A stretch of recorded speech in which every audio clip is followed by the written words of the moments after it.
interrupt this program to bring you a special report.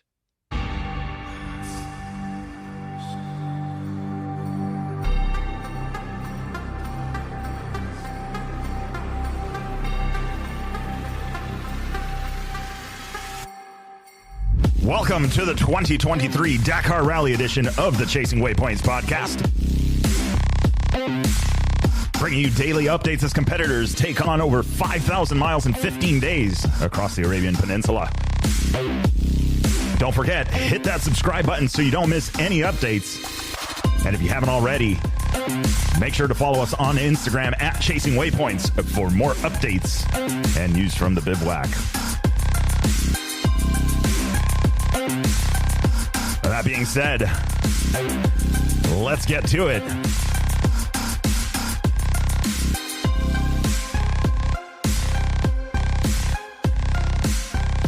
All right, what's going on, guys? Good morning.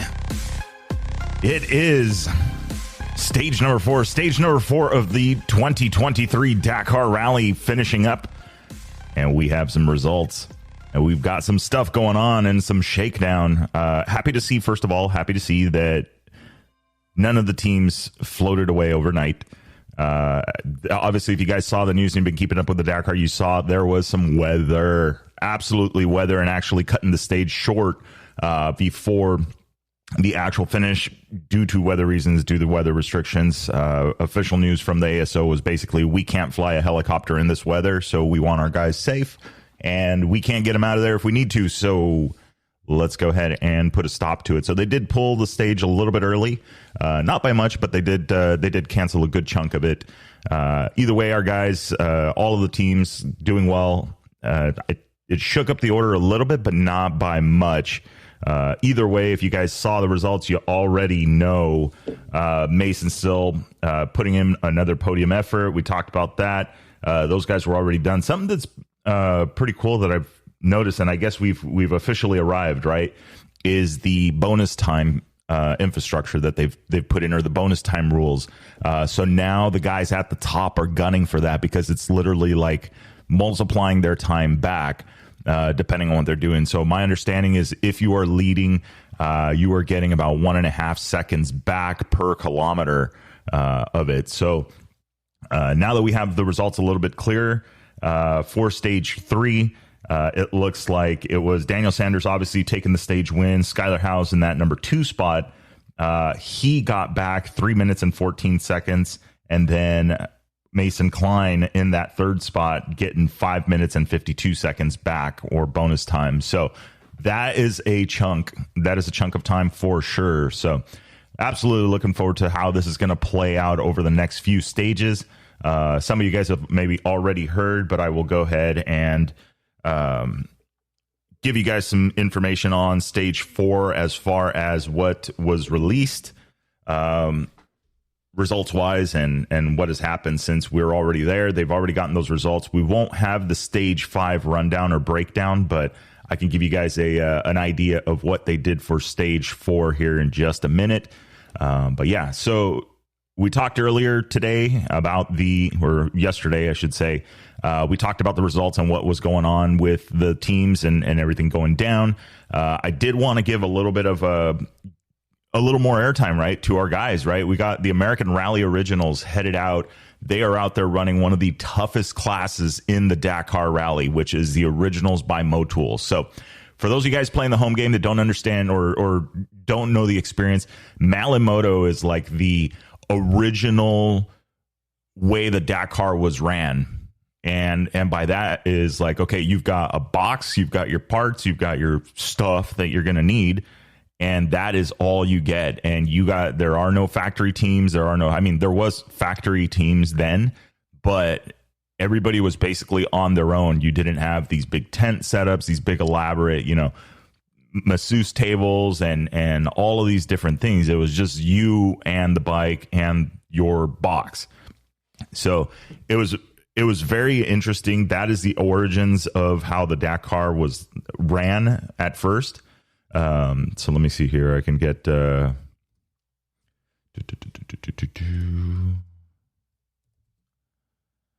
so it was definitely a tougher tougher event then, but they've carried that heritage back into these. They've always kind of continued it. Most notably, I think, was Lyndon Poskett and what he was doing with his race program, Races to Places. It was basically running these events as a Malamoto type style. So for those of you wondering, Mala means trunk.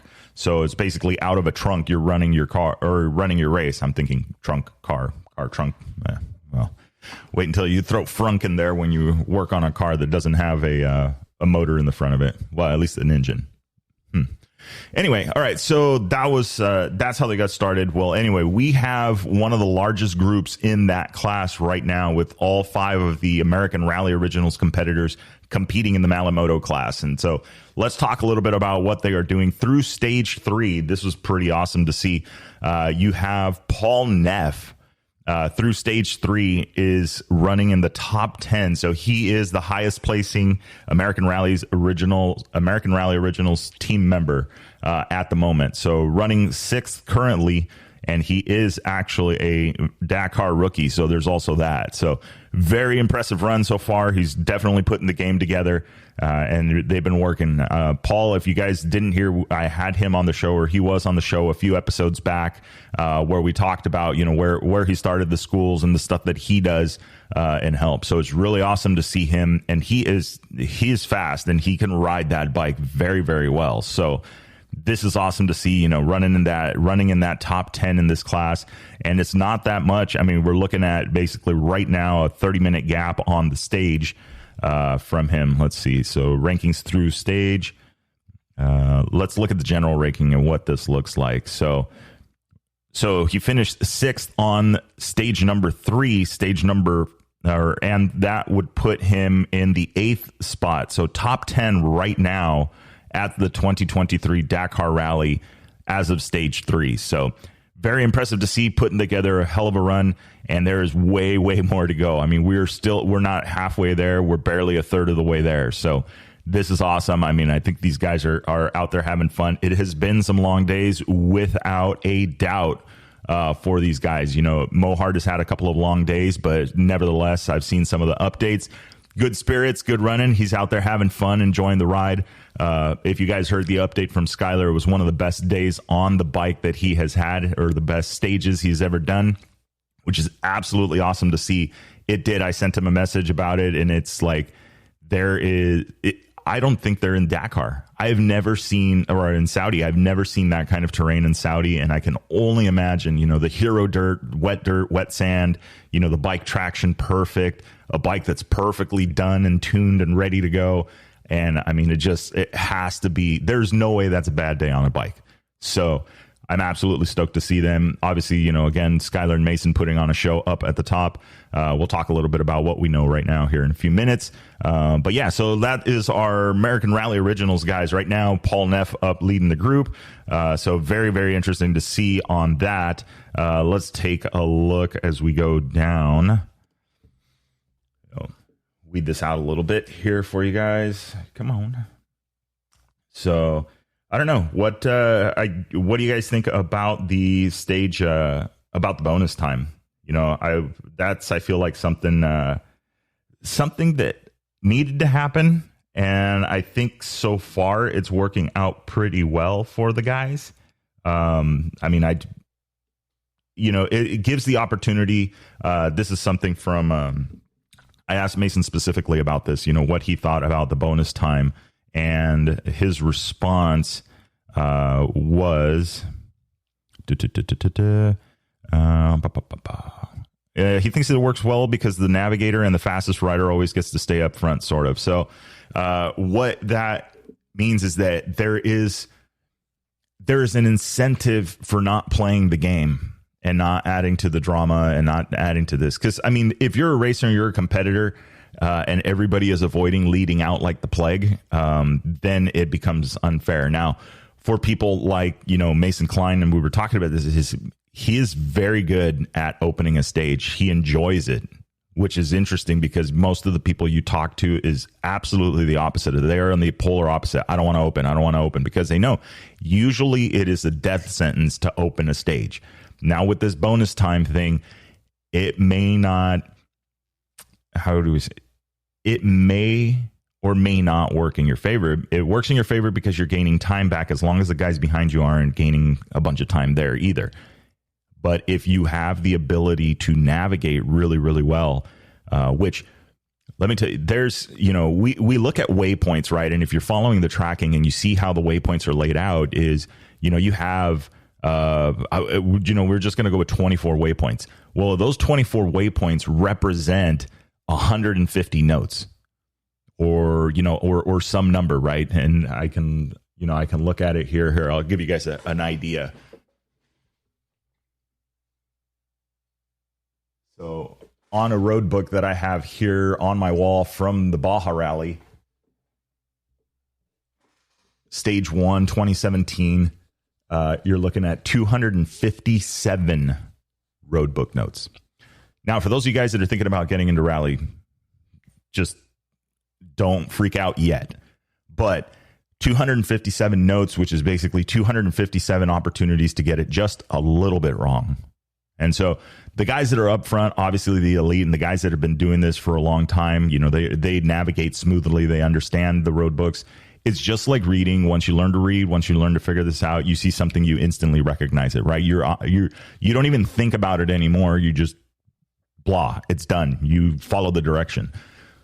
So aside from having to validate the waypoints, you have the notes that you need to do to get to those waypoints. So there could be 5 in between, there could be 2 in between, there could be 20 notes in between, the validation points or a waypoint mask. Waypoint mask is your hidden waypoint. You only get that waypoint validated once you're within a certain radius. So it's basically just saying, okay, yes, you are on point. It's like for off-road racing, it's like a checkpoint. So if you guys have done some of these off-road races, point-to-point races or loop races, open desert kind of thing, a waypoint is basically a checkpoint. Nobody needs to man it. It's just this spot in the middle of the desert, and when you get within a certain radius, when you get within a certain distance of it, it will open up and you'll get an arrow on your tracking device. So whether that be like a rally comp or the ERTF, you'll start to see an arrow. Once you get within the make radius of it, which is basically you're close enough to this point to say you're here. Or like back in the day, you would get the little stub, the little ticket stub in the stub can. You have officially made that waypoint and it is on to the next. So it took several notes to get there. And where I'm getting at with this is that it takes a lot to get each one of those notes nailed and done correctly. What relieves the people that are in the back is the fact that there are people in front of them that have already made that track, have already done that, and are laying it down. Now, in certain terrains, it's easier than others. Sand, hard terrain to track especially. Now it gets kind of dicey because if there's no wet ground underneath, and there might be some areas where you actually lose the tracks, especially if you're up front and you're one of the first ones creating it. So that's where the guys, you don't want that advantage, or you don't want to give that advantage to people as much as you can. So the idea is, okay, well, how do we avoid this swing set and this, like people sandbagging to not get up, not wanting to take off first? And basically, I don't want to say it's cheating, but if you play your cards right, you're kind of almost manipulating the results a little bit. I mean, I kind of feel like that's how it is. It's part of rally. It's part of the sport of rally. I mean, it's just kind of one of the strategies and one of the things it's done. So it's kind of hard to fault them based on that. But anyway, back to what we were talking about is the fact that, Mason was able to capitalize. So he had that lead time. He had all of that stuff. Skyler got ahead of him, but that Mason was able to navigate the perfect road book. So no navigation mistakes, just every note on point, like he knew where he was going. And that is absolutely crazy because that is the fastest way back to the bivouac. Little mistakes here and there, a couple of blown corners here and there, is 30 seconds there, 60 seconds there, a minute there. It adds up very, very quickly. And so in talking with him, that was one of the things that I mentioned to him, is like his navigation is just, he's cleanly navigating. He's definitely working, and everything that he has done from last year's Dakar to this year's Dakar has obviously grown and changed. And he's that much quicker. I mean, he is literally up top, running in the top 5 for his second attempt at the Dakar. So that is pretty crazy. But anyway, So we got a lot coming with that. Again, we do have some of the results already for stage 4. They're already done with that one. So let's talk a little bit more about stage 3. I was getting you guys the American Rally Originals information here. So let's see how everybody is doing. Because it's funny how there was something, and I got a hats off to Scotty from Baja Rally. We were talking last night, and he gave me the pro tip on how to access the results or the timing on the Dakar website. So it's interesting. They're still up to their thing, right? They're not releasing, like, if you go and click on it right now, and there is no live stage going on, there is no page for you to see. So they're being very, very secretive, or I don't know if you want to say secretive about it, but they are hiding. They are keeping as much as they can out of the public eye for certain extent, certain things. I remember that was one of the things that we talked about, or that we saw in the preview show, that they were not necessarily happy about with having the inability to have crew and people at the start line, which, I think is kind of a cool, it's one of those things, right? You can keep people away. That way there is no information that gets leaked, especially if there's a live map already out there.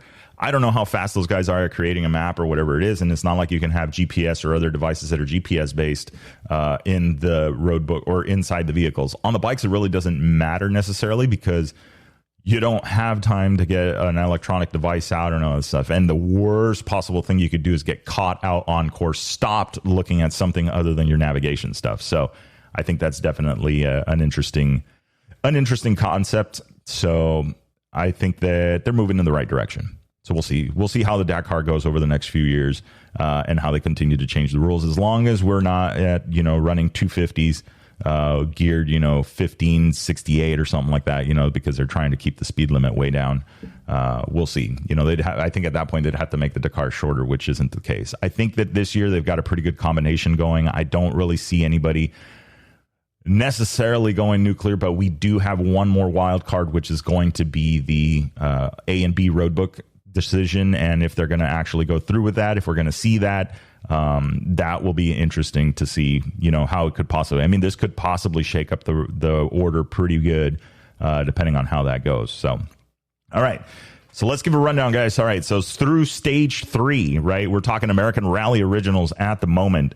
Paul Neff right now currently 62 in the entire field of motorcycles. So overall rankings or standings, we're looking for the stage. He was the 62nd motorcycle to finish with a time of 5 hours, 57 minutes, and 27 seconds, finishing 1 hour and 33 minutes behind your race leader, or race winner, or stage winner, I should say, stage winner. And then you have Colin McCoy, 84th. He is finishing up with a time of 6 hours, 19 minutes, and 16 seconds, finishing 1 hour, 55 minutes behind the stage winner. David Pearson, 91st on the 103 bike, and that is 6 hours, 32 minutes, and 21 seconds, finishing 2 hours, 8 minutes, and 6 seconds behind the leader, and then, or stage winner. And then Mo Hart, 115. He finished with a time of 8 hours, 2 minutes, 46 seconds, finishing 3 hours, 38 minutes, and 31 seconds behind the leader. And then you have Jim Pearson, 119, finishing up with a total time of 8 hours, 37 minutes, and 43 seconds, 4 hours, 13 minutes, and 28 seconds behind your race leader, or race leader. Here we go. It's stage winner. It's early in the morning, guys. I'm sorry. It's 4 something. I don't know. I'm trying. I'm trying. Okay, so that is the American Rally Originals. That is how they finished up on the stage. On the overall, let's see what it looks like. So Paul Neff hanging out in the 66th spot with a total time of 18 hours, 34 minutes, and 33 seconds. Kyle McCoy in the 81st spot with a total time of 19 hours, 19 minutes, and 51 seconds. Followed by David Pearson, 82nd, 19 hours, 35 minutes, and 8 seconds. And then you have Jim Pearson, number 115, right now, 23 hours flat with 22 seconds. And Mo Hart in the 120th spot, 26 hours, 8 minutes, and 45 seconds currently. So that is the overall right now of our American Rally Originals and where they are at in the field. Now, remember, the rankings are all through the bikes. So 1 through 170, I believe it was motorcycles total. So that is the overall ranking and where these guys are at. They're all in a pretty good group. It is not an easy Dakar, and for the first attempt at a Dakar, I think these guys are doing good. Like I said, Paul Neff running up top there in the Malamoto class. So that is really, really good to see. So let's check in on some of the other guys here. Let's go with Ace Nilsson. See how Ace is doing. We'll add him. And then we've got Jacob Argybright. We will add him. And then we have Peter Velchek. There it is. All right. Perfect. Okay, so let's see what we got going on here. All right, so Jacob Argybright. Ooh, nice. Jacob Argybright on the overall rankings right now through stage 3. Again, we're just going over the stage 3 stuff. We've got him showing right now in 35th currently with a total time of 16 hours, 20 minutes, and 20 seconds, being 2 hours, 14 minutes, and 42 seconds behind your overall leader at the moment. And then it would be Paul Neff, Peter Velchek in that 72 spot. He is 18 hours, 47 minutes, and 31 seconds right now currently. And that, again, is on the overall rankings. Let's see where else we got here. Kyle McCoy, Velchek, Argybright, and then Nilsson. Ace Nilsson, 107 right now on the Dust Rally Team bike. 21 hours, 38 minutes, and 18 seconds. Looks like he's accumulated about 15 minutes worth of penalties. So not sure where those came from. That might have been from speed zones or some of that unknown stuff. So we'll see. We'll talk a little bit more about him here shortly. All right, let's see here. So for the stage right now, for stage number 3, Jacob Argybright finishing up 55th with a total time of 5 hours, 52 minutes flat. And then next would be Peter Velchek finishing up with 5 hours, 58 minutes, and 1 second. And then from there, that was Velchek at 65. And then Ace Nilsson finishing up number 108, 7 hours, 23 minutes, and 53 seconds for him. So those are the rest of the team, the American team that is out there. As you guys already know, Ricky Brabeck unfortunately had an off and is out of the rally, which is absolutely crazy. He's putting together the show and making it happen. And like you said, there's a lot of work and effort that went into it, and he's got a hell of a team behind him, including Johnny Campbell there by his side. So the main thing is that the Dakar is going on next year, and there's a bunch of rallies in between there that he could be doing, and that he has the opportunity to do them. So that is absolutely huge. We're glad to hear that he is safe. Last report that we heard was he was doing fine, stable, but was going to be checked out for 24 hours. They just wanted to keep an eye on him and make sure they did what he made sure that he was good. So that's the important part. So we're happy to hear that that's where it's at right now. But bummed to hear that he is unfortunately not going to be able to continue the 2023 Dakar. So that is the rundown right now of what they've got. Let's talk stage 4 really quick. Let's get that stage 4 information to you guys, and then we're going to do the stage 4 results here on the next episode. You guys will probably hear that episode tonight. I got to time it a little bit differently because we've got some of the information is not released right away, rightfully so. So let's see here. Trying to get in and out of these different logins here. Okay, stage 4. There it is. Info, stage 4. All right, stage 4. This is what the rundown is for these guys and what they ran last night. Into today. First section is a liaison of 94 kilometers. So let's get out the calculator so we can start doing. I was realizing this yesterday. I'm like, dude, I'm saying all kilometers. How about the miles? So 94 times 0.62. All right, so they got a 58 miles. So 94 kilometers or 58 miles from the bivouac to the start of the special stage. Then after that, they are going to run a 425 kilometer, as I'm pulling my cheat sheet here, a 425 kilometer special stage. So this is the actual time section of it. This is the racing part. This is what these guys do. So stage number 4, 425 kilometers or 263 miles of racing. They do have in the middle of that, they do have a neutralization, roughly looks like 211 to 250. So about 39 kilometers or so. Excuse me. So from the start of the stage to the end of the neutralization is a 250 kilometers. So they are going to get gas at 250 kilometers after the start.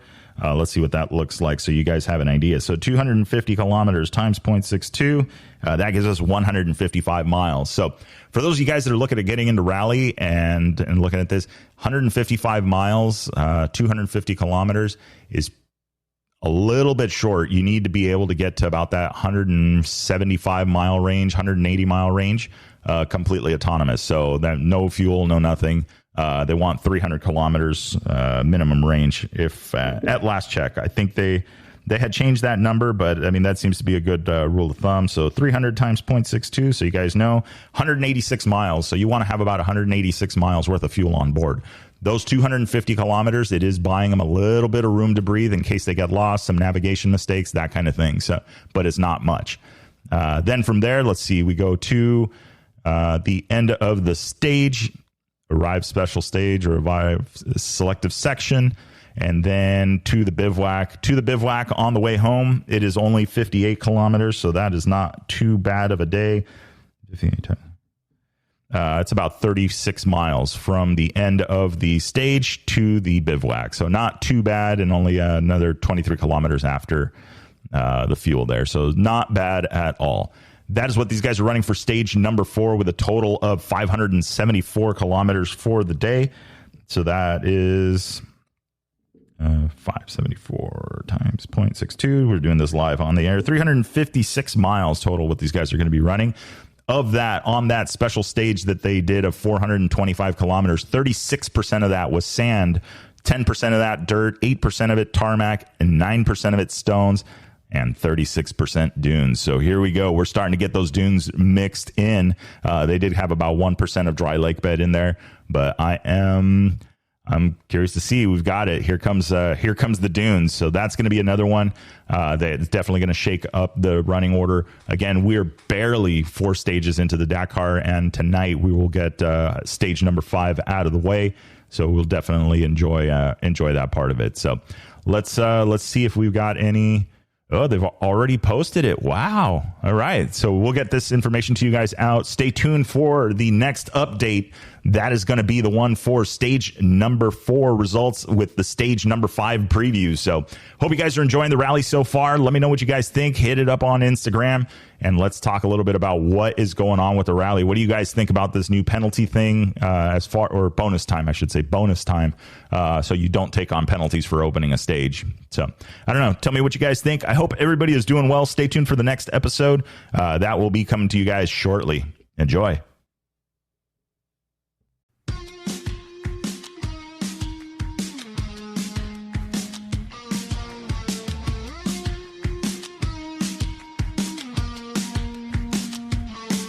All right, that is a wrap for the Chasing Waypoints podcast this week. Hope you guys enjoyed the show. Don't forget to like and subscribe if you like what you heard. We are available on Apple Podcasts, Google Podcasts, and a bunch of others. Also, follow us on social media. You can find us on Facebook under Chasing Waypoints, Instagram, Chasing Waypoints _official, and, of course, the YouTube under Chasing Waypoints. Hope everybody has a good week. We will see you guys for the next episode. Remember, shiny side up, and don't forget to tag us. We want to see where you guys are riding and what you guys are up to. Have a great week.